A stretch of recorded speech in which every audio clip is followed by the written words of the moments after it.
Greetings, one and all. This is the Simstress, and welcome to, finally, the Sims Community Shell Challenge. I've been working on this for a few days, and finally waiting for a moment when I could do a voiceover in somewhat of complete silence. It's never completely silent here, but today at least I have a little window, so I thought that I would go ahead. It wasn't spontaneous. I did take a survey on Twitter of who wanted a voiceover for this, and overwhelmingly, everyone voted for the voiceover. So here it is. So I did come up with a little story about this shell challenge. Hopefully you've seen it floating around on Twitter, or maybe you've looked at it on the gallery. A very interesting shell challenge where there was some trim and some roof work and some fencing and this beautiful moat that was already there and in place. So it was a different kind of challenge. Usually it's just a big white shell in the middle of a field and there's nothing else going on. This actually came with a partial story. So I decided, why not run with it? So this has several parts to the story, which I was thinking about as I was working on it. And brace yourselves, you may want to fast forward in some places because it's a long one. Usually my videos are about 18 minutes. This one comes close to the 30-minute mark. I apologize in advance, but I did spend probably a surplus of 4 or 5 hours tweaking this house. I didn't actually do everything that I would normally do in a house, and that's also part of the story.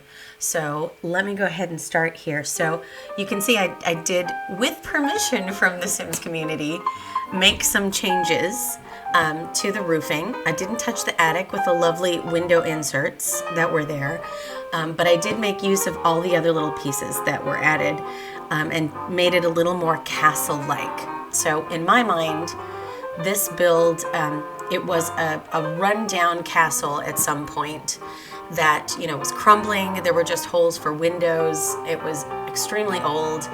And of course we're in Windenburg because ancient ruins.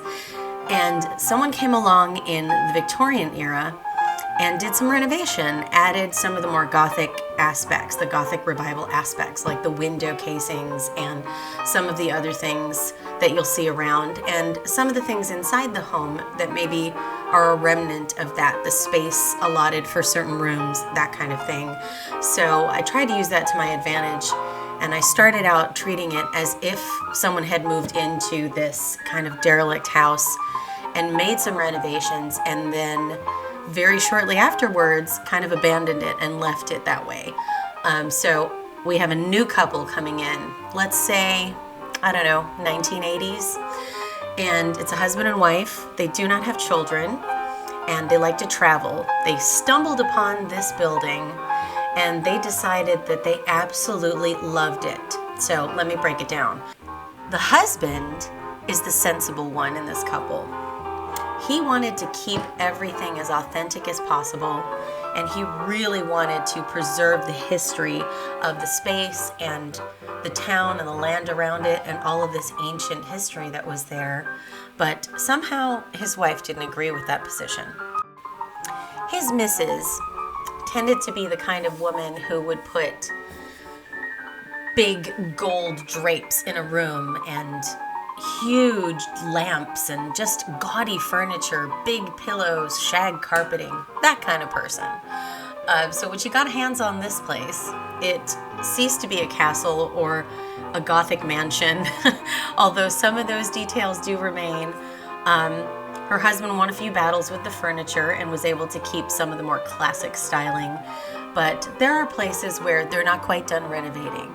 And as we go inside, you'll see some of that. So I'm just going to talk a little bit about what's going on in the video, and hopefully I will not talk the entire time because you probably have things to do. So right now I'm kind of noticing there are a few places where my OCD has taken over and I want to fill more gaps around the moat and make sure that nothing is visible. No framing on the pools is visible. Make sure that, we've got a lot of little rocks tucked in there and then some plants as well. Just kind of filling in those spaces and making it look like a space that hasn't had a lot of work done to it yet because it's been sitting for a while. People have tried to maintain it, but it hasn't had a permanent caretaker. and the little garden out front needs attention. So I'm trying to add as much here as possible to make it filled in and very realistic and old and kind of, we've been here a while, things are kind of overgrown. So I've added a little bit of that, more stones in there tucked in. And most definitely, you're gonna see me go to town on for this build version of my English garden that I do pretty much in every build somewhere. Exclusion Simstress Manor, I did a little bit of a French garden in the front, but there really wasn't space for that because the giant manor house was just so big. But most other builds, usually my residential builds, somewhere on the lot, there is a huge garden. So here I've made use of this little piece that was jutting out of the house to make this double balcony for them and put this beautiful ornate roof. I love that roof so much. And kind of the fancier fencing strips, which are definitely part of the Gothic Revival style that our earlier Victorian renovators put in, but they're going to leave that because it looks pretty good, I think, and it keeps that style for us. So we've got, ancient castle, Victorian, Gothic Revival, and now our modern residents who are trying to add a little bit of their own touch to it. So I'm going to start putting in some plants here. I tried to do a little bit with the landscaping and just the terrain tools to make it even more like it was on a very old ancient lot, with a few hills, lots of stones. And the plants are not, I don't do a lot of gigantic, flowers like I normally do. If you've seen my builds, I use a ton of the snapdragon, delphinium type flowers, a lot of those little colorful flowers that are tall enough to be seen. Sometimes I do size them up and turn them into monster flowers. But you'll see here that I use a lot more of the bushes, the hedge stuff, the little low-lying flower beds, those kind of the messy, unkempt bushes you'll see thrown in there as well, because I did want to maintain that look that, we have started to replenish the garden, but we're not anywhere near done. And, you can see some hostas there. I think those add a lot of character to gardens, and especially these older gardens, which I'm going to say Windenburg is in a northern territory, just because I'm from the north and I like Windenburg, so that's it. That's your explanation. So here's some other stuff going on here. I've rejected those cone flowers. That they're just, the lupins, they're not pretty. Anyway, I put in as much color as I could without making it look really ridiculously manicured.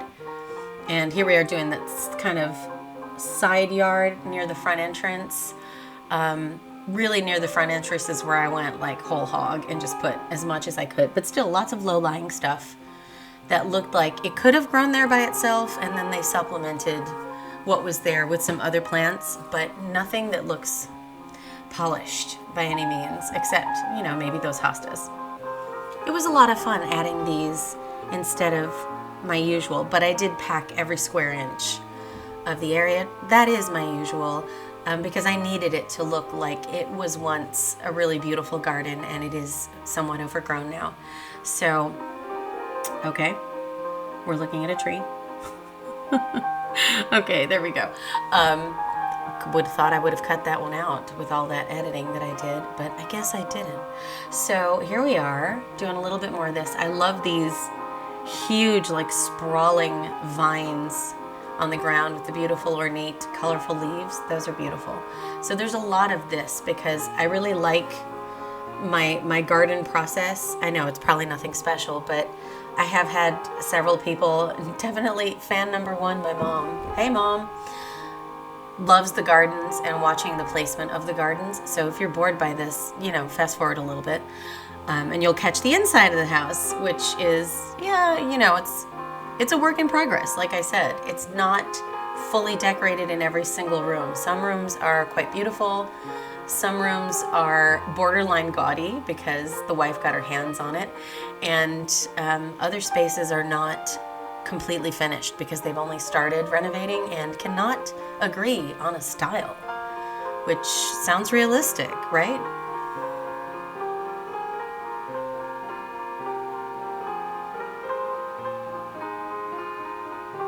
If you watch home improvement shows, you'll know that there are couples that argue about what to do with their home renovations. I think these people would be on a show like that. And definitely the wife would she would steal the show. She would be the life of the party.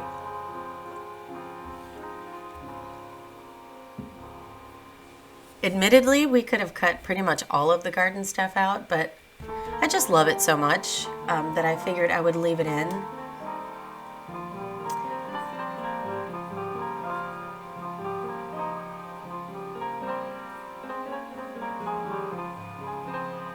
It would actually be kind of fun, now that we've done this, to, I actually put a sim into the house, and she's not the couple that I'm talking about. I just needed to play test some things. But it would be great if somebody wanted to come up with that snooty couple to put into this house. That would be a lot of fun. Just a suggestion.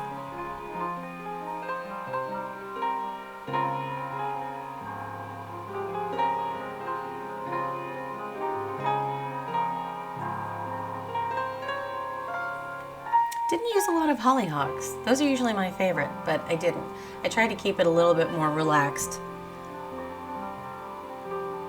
And a little landscaping on the trees. A few weeds growing in the lawn because nobody's taking care of it. Definitely has gotten muddier around these rocks over time, around the moat. And more overgrown stuff. Finally adding something to the planters to look as though they maybe are starting to keep up the garden a little bit. I didn't change anything around the planters because I felt like that maybe wouldn't be their priority right now. So I left that a little bit bare.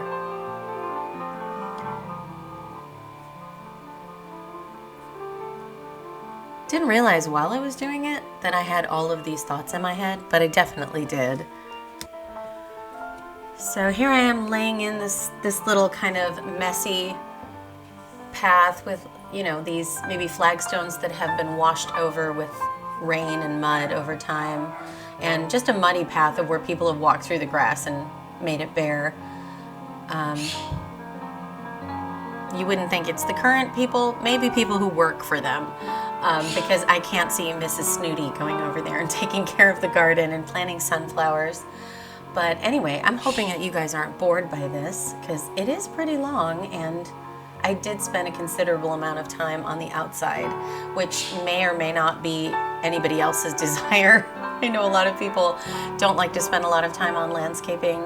I do. I love it. I really enjoy the landscaping quite a bit. So I'm starting to approach the house now and kind of put some, you know, period appropriate things that aren't too modern, because again, we haven't done that much to the house. And I'm throwing in some of these cute little, I guess they're balconies. You can't actually stand on them, but in theory, that's what they are. And then of course, gotta have some ivy creeping up the house because again, how many times can I say it's overgrown? If you want to do a drinking game, you know, play this, and every time I say overgrown, yeah, take a drink. I don't drink myself, but you know, if you can get more enjoyment, by all means. With that said, I'm not condoning drugs or drinking. Okay, let's continue. So here we are at the front door. We added a few things. Obviously, when I'm got some of the walls down, you can't quite see the walkway, so it looks like the house is just floating. But we added some big gaudy plants by the front door, and now we're upstairs in kind of one of these storage spaces in the attic. So I decided that this kind of will look like somebody has just been up here, and there were no electric lights, so they brought up this candelabra they found and just were bringing some stuff up here to store that they just have no other place to put. You know, giant picnic baskets, more canvases. One of them is a painter. And then, you know, just clutter, just lots of clutter that they threw up here as they were moving in because there was just nowhere else to put it, or at least, you know, nowhere that they could think of at the time. So that's a clutter space. And here's our downstairs layout. So we have kind of this grand hallway coming in, but no big staircase, which is the norm. Usually when I do a big grand entrance, there's a huge staircase I ended up making that something as part of the back kitchen, which is more of like a servant's kind of entrance. You can go up and down through that stairway. But obviously, all the residents will have to use that same stairwell. So not so much a servant's. Obviously, they don't have servants. It's not that kind of place anymore. So we've got our kind of den space, which I ended up, after I cut quite a bit of this out, after many iterations of trying to make this more of a family space, I decided it's really not going to be that kind of home. There aren't going to be any kids here. So this became kind of like the man cave where the husband can entertain. He's got, you know, the ancient book in the corner. He's got his bar and the globe over there by the fireplace. He's got his leather chairs, the wingback chairs, and just the big fireplace and some, you know, tables to game at. You know, in this case, it's just don't wake the llama, but you can use your imagination. It's just a much prettier table than the card table is, so I put that in there. And now is the somewhat lackluster kitchen, and I decided rather than go crazy in here and try to make it look like a really beautiful kind of Edwardian era kitchen like I did in my Simstress manor, I put in some of the details, and later I go back and add a little bit more counter surface along the stairwell, and some other objects on the counter that are more modern once I figured out what my story was. But I really didn't do my normal stuff in the kitchen. I left it somewhat of a blank canvas. So there's no, you know, upper cabinets. There is this giant china cabinet here, this hutch. But that's it. That's it. So if you decide to play with this house, go for it. Here is the actual kind of family room space where they can have, you know, visitors come in and maybe bring a drink over from the Globe Bar in the man cave. But this room was most definitely decorated by the wife. So she just went crazy in here. She wanted gold everywhere. And after a while, we come back in here and change the wallpaper to suit that kind of taste that she has, or lack thereof, if you prefer. So we've got, you know, that is a rather beautiful sofa, but again, the gold details, the candelabra stayed, the huge drapes, just a lot. And we're going to add a bookcase in here that also has the gold accent and is very ornate and maybe just too much for this very small room. But she really just wanted to show off to whoever came in, and she would just bring them right in there and say, look at my beautiful home, look what I've done with it. But the rest of us are thinking, oh my God, lady, you know the type. She probably would end up being a Karen, not gonna lie. Here is the partial decoration of the dining room. I also came back in here and did some more with portraiture and the wallpaper later on.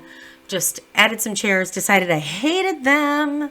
So I ended up taking those out and replacing them with more avant-garde chairs that, of course, the wife picked out. I think maybe the husband would have picked these out, and she said, oh no, absolutely not in my house. And then she went through and put in her chairs.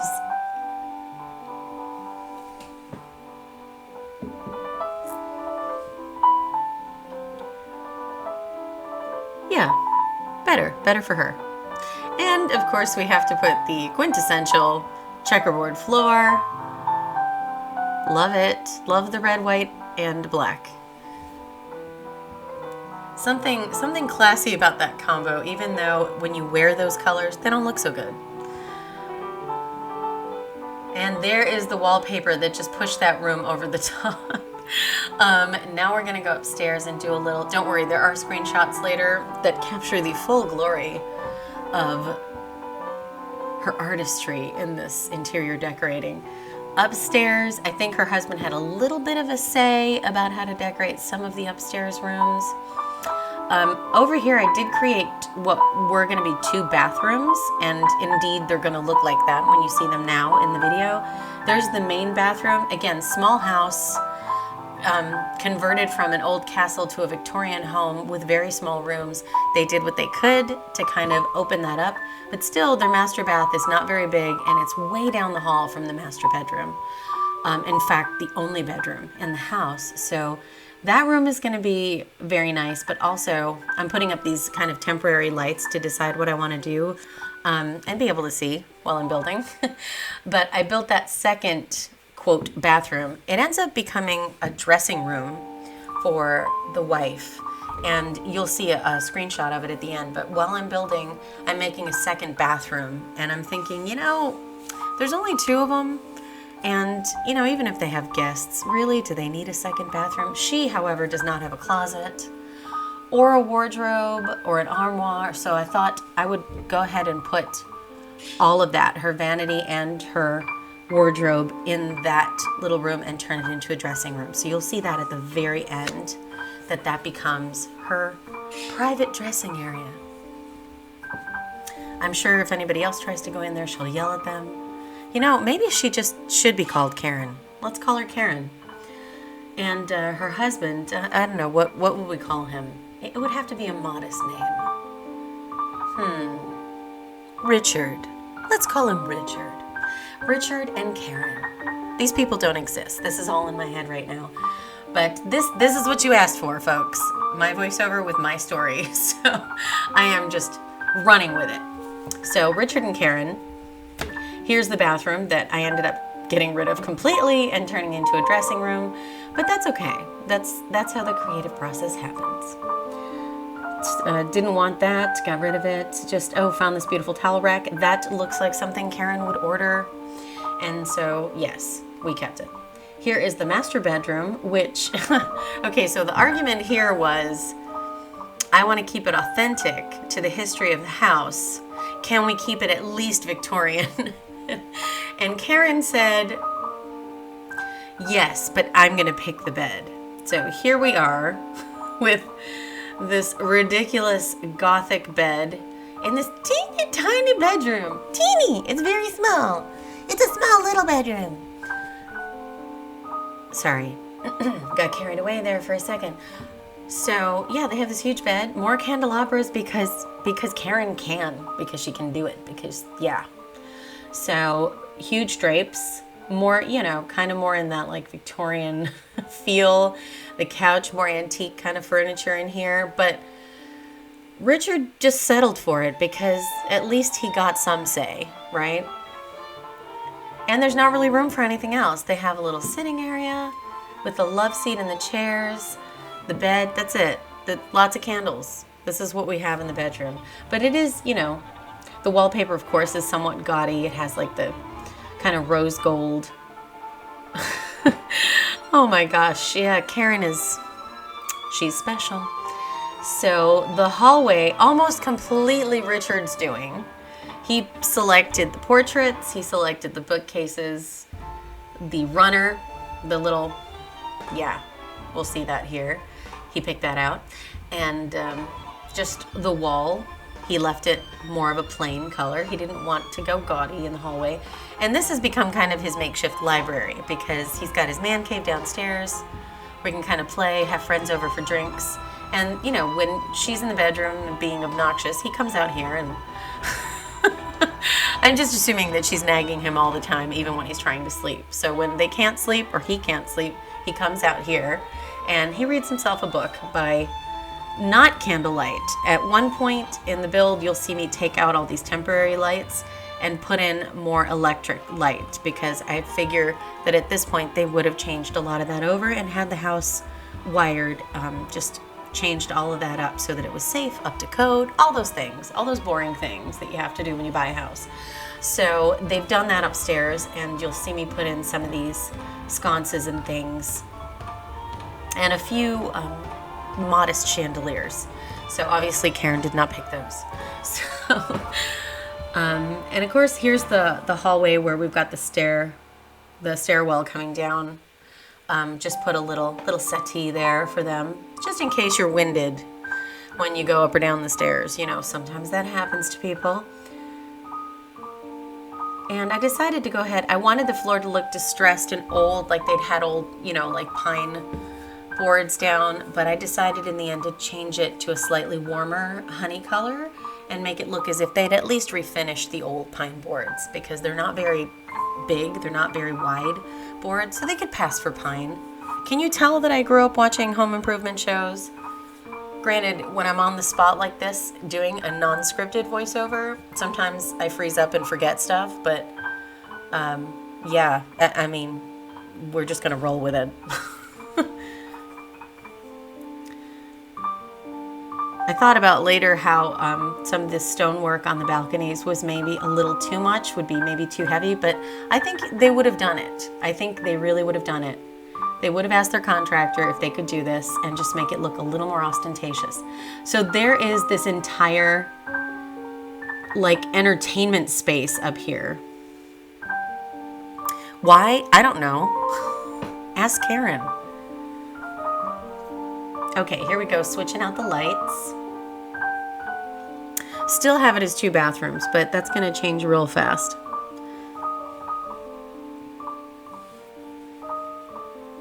Getting rid of some of the candelabras and all of that from a distance. Can you even see what's happening right now? Because it's, wow. So yeah, they have an entertainment space on the second balcony. I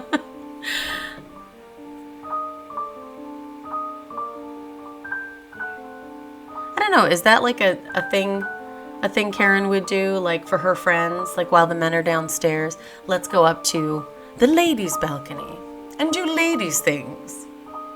She can pretend to be a Victorian lady. You know, like maybe she's all up into corsetry and stuff, and she buys vintage clothing and she tries to play the part. She sounds like such a whack job, doesn't she? Okay, so upstairs, because you have to put strange things on balconies for this house, Richard loves to paint, so we've gone ahead and put this beautiful easel up there and a little supply table, artist supply, next to it so that he can paint on that balcony and watch the beautiful sunset and sunrise over the mountains in Windenburg. It is quite breathtaking. And then he's got all his canvases stored up there as well on that floor, just at the top of the stairs. And then a little bench so he can sit up there in the quiet and watch the horizon. Again, it is really beautiful. I know it's just a game, but there were a few moments where I just kind of sat up there and looked over at the mountains and thought, that would be a great place to live, but not with Karen. No, not with Karen. So here we go. We've got another one of those bars there. So if you wanted to take drinks out on that balcony, you could. I think that was my thought process. And the downstairs balcony is more of a place where you would just stand and look around, I think. Here are my screenshots. The man cave in all its glory.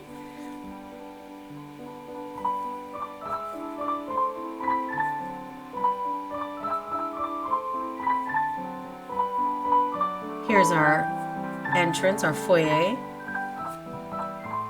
The unfinished kitchen that is in mid-renovation. Lots of counter space, some modern utilities, but really there's a lot of room for growth. And here is her gaudy little front room. Look at the sun coming in, that's just beautiful. But yeah, it's very overdone. Here's the dining room as finished. Candelabra chandeliers, beautiful wallpaper, and the front entry from across the room. The bedroom and its warm golden candlelight. The candles are actually burning down. I'm so tickled by that. And here's our seating area in the bedroom. The upstairs little bar library for Richard. The ladies' balcony. And the hallway. That's kind of boring, but I threw it in there. Here is our master bath finished. And here is her dressing room. And his canvas storage area just before we get to, well, there's the other side of our hallway. The attic. Attic storage. And there is where he paints at dusk. Just beautiful. And views of the house from different sides. So there's so much I could still do to this place, but I hope you enjoyed what I did do, and I had a lot of fun with the story, as you can tell. And there's his little easel where he paints the horizon. So lovely. Beautiful shell. Thank you to the Sims community. And I really, really hope that you were not bored for this very long build. Until next time, I hope everyone is happy, safe, and healthy, and that you have a beautiful day.